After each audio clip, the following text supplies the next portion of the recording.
Cannot see is this is my 10th, it's my 11th year as commissioner, my 10th media days. We had that COVID thing. We now have added arrows that tell you to go down on the right side and up on the left side on the stairs. So apparently we had a traffic jam recently. Brian Kelly will be the first coach of 2025 SEC Football Media Days. He has more victories during his college coaching career, which includes Grand Valley State, Central Michigan, Cincinnati, Notre Dame, and LSU. More victories than any other active head coach in college football. In his 3 years with the Tigers, Brian's won 29 games, including back-to-back 10-win seasons in 2022 and 2023, along with 17 victories in conference competition. Last year, his third with the Tigers guided LSU to a 9-4 mark with a 3-game winning streak to end the season and a bowl win over Baylor in the Texas Bowl.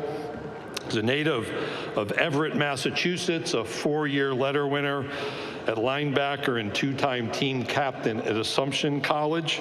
Brian and his wife, Pocky, have 3 children. Pocky is here with one of their daughters, Grace. They also have a son, Patrick, and let me go back through this. 3 children, Patrick, Grace, and Kenzel. Grace is here with Pocky. The Kellys are active in community outreach and have established the Kelly Cares Foundation, which has donated nearly $8 million to support causes related to fighting against breast cancer since its founding in 2008. I learned backstage, Coach Kelly and Pocky checked off a bucket list item, hiking the south rim of the Grand Canyon just about a month ago. LSU head football coach Brian Kelly.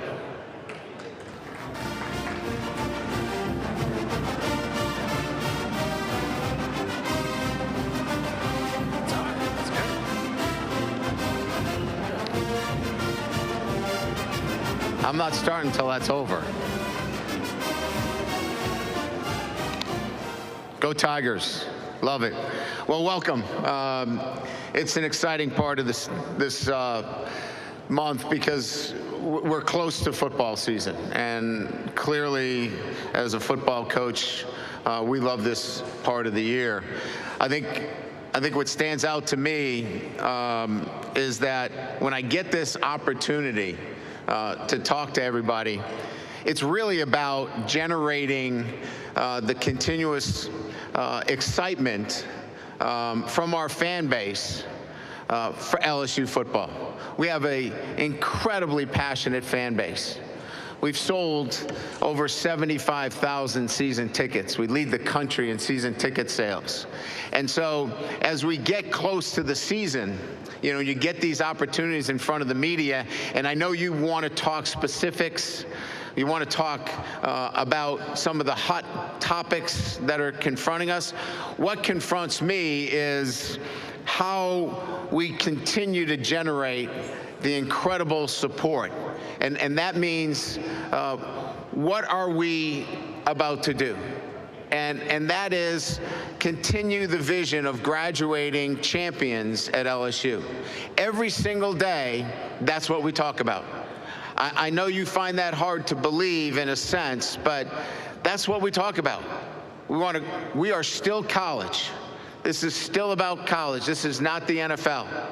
And that's a great thing for a guy like myself that started in Division II and has worked my way through 5 different programs. It's really about the student athlete and the relationships with student athletes and helping them get to that goal of graduating and helping them get to that goal of winning championships. And so we have a clear process in place for our guys. And that process is what I love to do. I come up here every year because I love the relationships with players. I love developing our players. I love the ability on a day-to-day basis to have a transformational relationship with them so when they leave our program, they're successful in the NFL, they're successful in life. And I know sometimes it's sound bites and, you know, quick observations, but that's my life work. I'm much more interested in the significance of what we're doing than just the success. And so I start my talk with you about certainly excited for our fan base and this season, but I'm more excited for our players and the opportunity that they're going to get to continue in this developmental process. So, you know, when you talk about how you get there, you need to look at where we started. And when we started in 2022, we didn't have a full roster. We needed to upgrade our guys' mindset as it relates to academics. And we've been able to do that with this first year in 2025, having a perfect GSR. And that, to me, are some of the underpinnings that I know you're more interested in talking about other things, but this is what excites me about LSU football. Our ability to graduate our players now and to move them on and see the success that they're having in the NFL because they're prepared. They're ready to handle what the NFL has to offer them. And so for me, that's success, right? That is its success because it's significant. We're talking about young men that are now able to get a degree and play for championships and move on to whatever their vocation is. Look, the expectations are always high, and we've got some outstanding players. You know, I think you start always with the quarterback and Garrett Nussmeier. I think when you look at Garrett, what he brings is a mindset of a coach's son. And that is, I'm always looking to improve. Every day he comes to workouts, every day he comes to practice, he's looking for areas to improve on. Now, I would tell you that experience is going to be his best teacher in the SEC.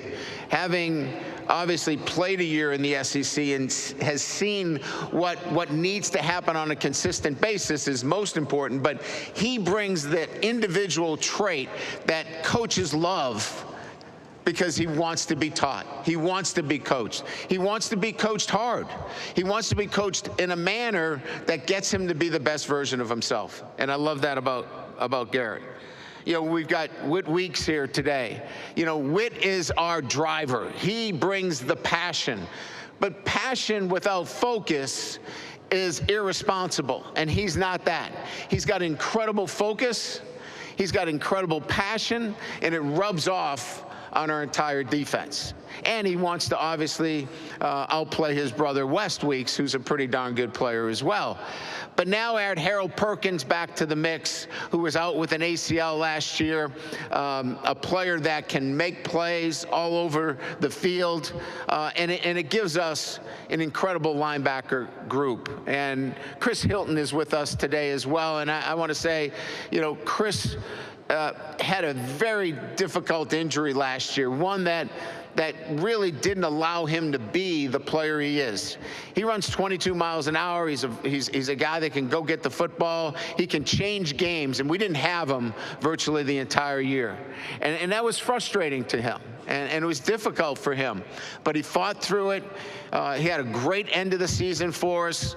And I love the way that he has now used his personality, which isn't one that if he gets up here, he's not going to say a lot, but he's respected by his teammates because of what he does every day and how he does it and how he handled injuries last year.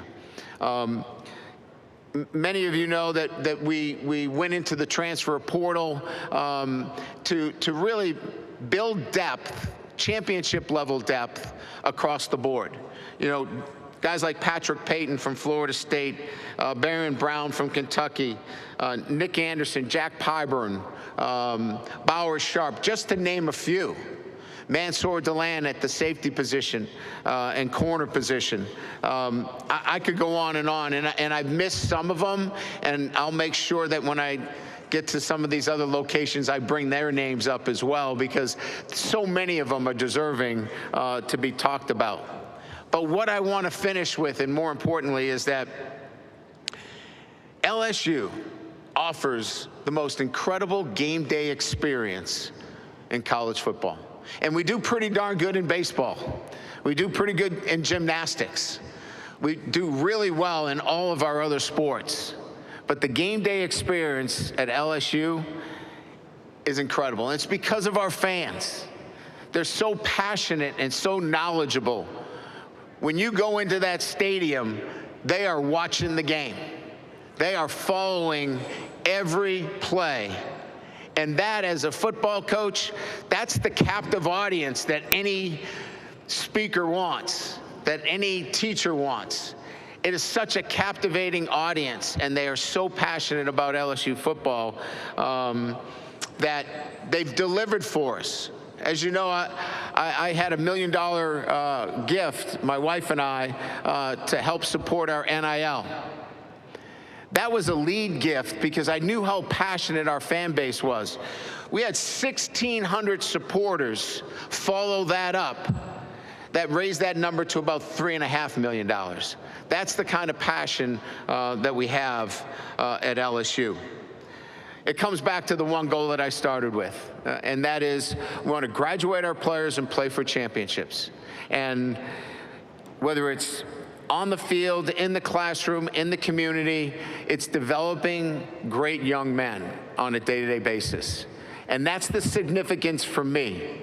And it's wrapped in that much more than just the success. So I know everybody's excited about the season. Everybody here is excited about it. And we're certainly looking forward to the opportunity because we open up with a great program in Clemson. I know Dabo very well. I respect him and his program and the accomplishments they've had. We've played against each other several times when I was at Notre Dame, and just have a ton of respect. But we've also been 0-3 in openers at LSU under my watch, and we needed to do some things differently this year, and that is embrace this opener and embracing it in a manner that this is a big game, and it's a tangible goal for our football team to want to be 1-0. It's not let's warm it up into the season. We want to be ready for this football game. And so we're doing everything in our power to give our players the opportunity for that success. So exciting season, excited about the ability to continue to develop our program and our players, and looking forward to our opener against Clemson University. Thank you very much. Thank you, Coach Kelly. If you have a question, please raise your hand. Emma, Annie, or Nathan will get a microphone to you. Again, if you can stand, and please give your name and affiliation, that will help. Coach, we're going to go right over here to our right. Scott. Hey, Brian. Scott Rabelais from the Baton Rouge. I know you, Scott. Yes, sir. Yeah, we very formal. Yeah, well, trying to look nice for the first. You're doing a great job. What you mentioned your donation and the other donors' donation to try to build the roster this year to get to a championship level. How sustainable is that long term, not only at LSU, but for other programs of similar resources who are trying to make these commitments? I'm not going to do $1 million every year, no. No, I know that wasn't your question. I'm kidding. Look, I think it's the nature of where we are in college football. We have revenue sharing. We have NIL. Look, we're early on in the process here, right? This is kind of the first step towards what we're trying to put together. I'm excited about college football. I'm excited that we have something in place relative to revenue sharing. NIL is still something that we have to navigate through. So to answer your question succinctly, I think we still have to be thinking about how we continue to build our support for NIL, because it's not going away, and nor should it, as well as revenue sharing. I think we're in the first stages of where we need to be, but we have to still be moving in that direction. Coach, we'll go straight down the center aisle. Hey, Coach. Emily Grace McWhorter from the next round. Historically, LSU quarterbacks in the past have had a pretty significant jump from year one to year two. What do you anticipate Garrett Nussmeier's being as he gets that experience like you mentioned in year two? That's a good question, Emily. I would say that when you're comparing him to Jaden Daniels and Joe Burrow, that's a high bar for anybody, right? But Garrett is at LSU because he loves LSU, and he wants to lead our football team to a championship. And if the Heisman follows with that, I think he's good with that. But I answer the question this way is because all of our conversations with him aren't about individual goals. They're about how do I lead this football team to a championship? And all we've seen is him leading, him being selfless. And his selflessness is going to be the differentiator from last year to this year, as well as the experience that he had playing against really good SEC teams. Coach, we're going to go over here to our left on the third row, on the far aisle.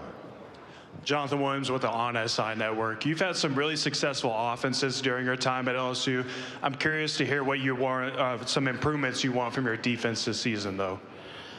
Well, I think we've got an outstanding defensive coordinator and a defensive staff. Blake Baker is in my opinion, elite in the field of defensive coordinators.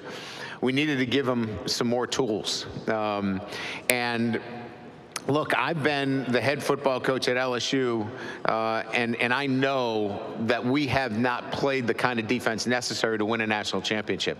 I think we put a roster together in this offseason, along with young players that have taken lumps along the way as they've developed, and given Blake now the tools to play championship level defense. Because clearly, the 2023 offensive football team we had was good enough to win a national championship. We weren't good enough as a team, and a lot of that had to do with addressing some shortcomings we had on defense. We think we've done that.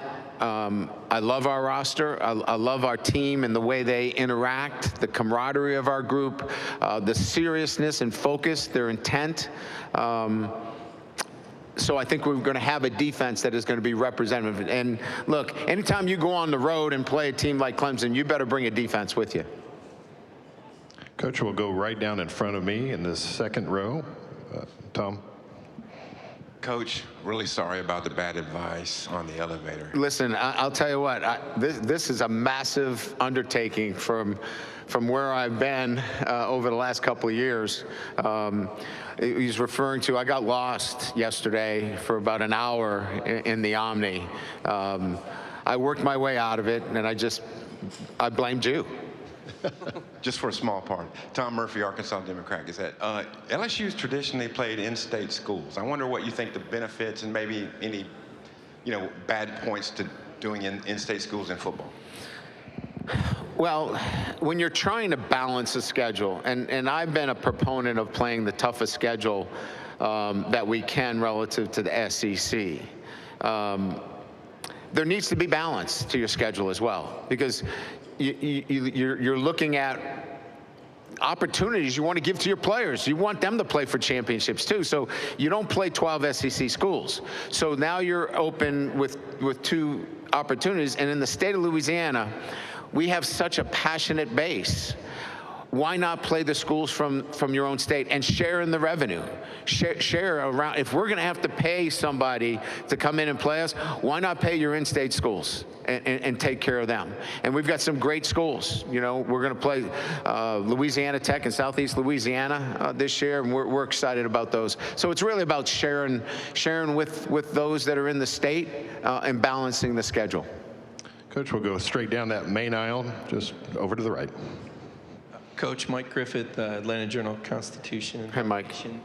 Good to see you. I want to ask you, about, reflecting back on the SEC spring meetings, the narratives that the mood shifted in the room on the different playoff models. If you could share some insight as to why that shifted, one, and then two, another popular narrative is that the Big Ten wants to see the SEC increase their number of league games to get on board. Just kind of your thoughts on that, having coached in that region for several years as Notre Dame's winningest head coach. Well, thank you for that last piece. That was very nice of you. The check is in the mail. Here's what I would say. Both of those work together. The 2 questions that you have, and this is what I mean, is that I think we would push for as many teams as possible if they were evaluated based upon what their schedule looks like. And so that's why both of those questions kind of dovetail together, in that if we're talking about win-loss record, they're not all the same based upon what conference you're in and who you play. So how many teams that are in this probably have a lot to do with how are we going to select them? What's the selection process going to be? And I think at the end of the day, that selection process will probably be having the end in mind first. And that will then generate the answers to the other questions in terms of how many teams and what's your conference schedule look like in terms of how many you play. Coach, we'll go over to our right-hand side near the aisle. Hi, Coach. I'm Olin Buchanan with TexAgs. My question for you is, everybody knows y'all had, I guess, 4 players from your offensive line drafted, including, I guess, Will was probably the 4th player overall. What kind of progress do you think y'all have made in rebuilding that line? And, can it be as good without Will and guys like Emory Jones? Well, I don't think you replace a Will Campbell. Certainly, having 4 drafted, they were well regarded, and certainly Brad Davis has done a great job in coaching them. But if you're trying to address graduation in a knee-jerk reaction, right, and not having that planned in advance, you're probably going to take a hit on the offensive line this year. We have been grooming some players for their chance and their opportunity. You remember, I started Emory and Will as true freshmen in the SEC, and they held their own.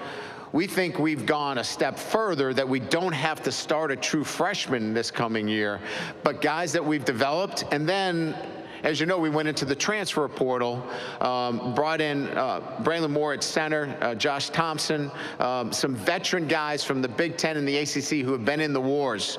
So you're adding those 2 guys to the mix. DJ Chester started every game for us last year at center. He's a multiple player guy, can play guard or center. And then we've got some younger players that are going to step up that started in the bowl game, and we'll see how that plays. But I'm bullish on our offensive line. I think we're going to be able to produce the kind of things necessary to be a championship team. We have time for a few more. We'll start over to our left front row. Coach Dave Shoemade, SEC Unfiltered.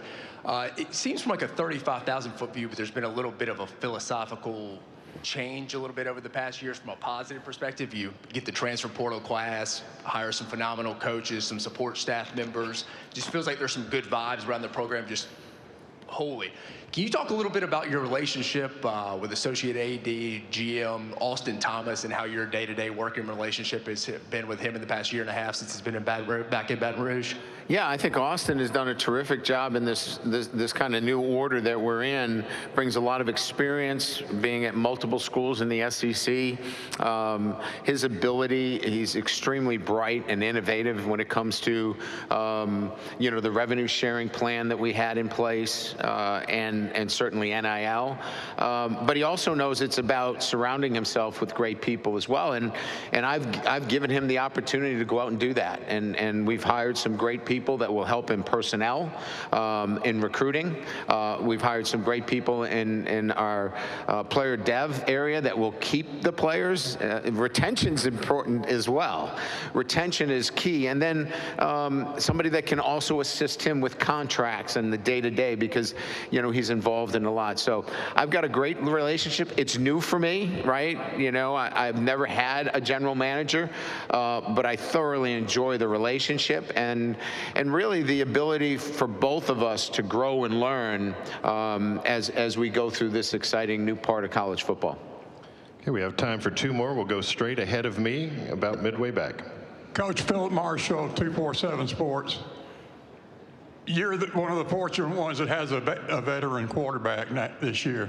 Could you just talk about the difficulty of playing that position and growing into that position in this conference?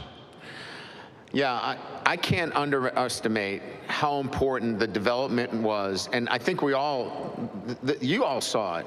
Jaden Daniels' development for year 1 to year 2 was astronomical, if that word even suits it. I mean, it was incredible.